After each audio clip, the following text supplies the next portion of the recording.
Sra Pictiúr, ag Campáil Cois Farraige. Pictiúr a haon.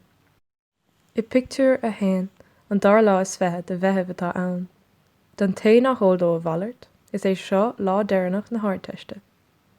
Tá beirt mhúchail, éimeann agus brian, díreach tar éis na scrúdathe a chríochnú, agus fiofhraíonn siad an bhfuilcadacha dul ag Campáil Cois Trá I Loch Garman don deire seachtaine.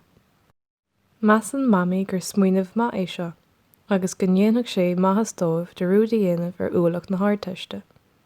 Ní féidir héine go bhfuil brise tilteacha. Pictiúr a dó.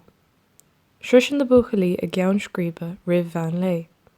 Tá an tionad Campáil a bunathe ag suíomh an-áisiúil agus tá radharc áling ag an mirt.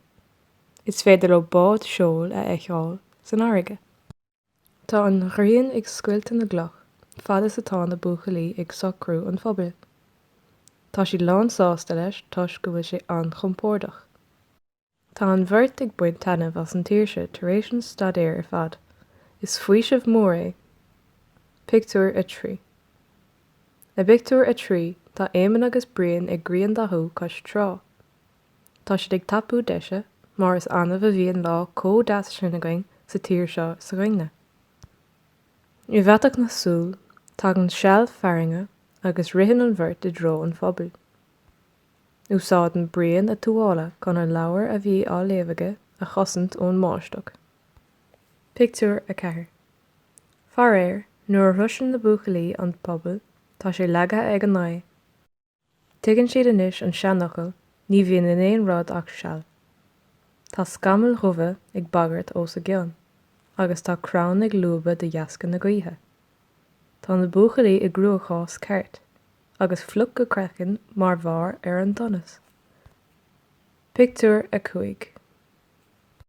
Níl ráha eile acu ach glé a chur ar a dtistí. Gin sian éimeann an scéal dá athair.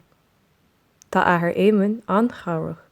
Deir sé le go bhfuil óstán deas in aice lámha, agus go bhfuil aithne aige ar an mainistóir. Buíochas le dia tá áit acu le fanacht anois. Cuireann dad glé ar a chara, agus cuireann sé seomra in áireamh dóibh.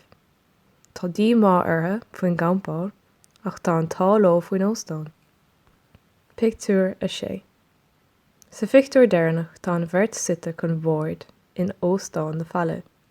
Tá béle te á ithe acu, agus tá siad triminis. Tá meann go gáire ortha, agus tagann an seanachal is alt chun ré nach séan do rinne éigean chun cuine. Mar an stoirm, ní bheadh siad ag fanacht an óstán sa Pictiúr. Is cinnte nach ndéanfadh siad a rúd ar an tros seo go Joe.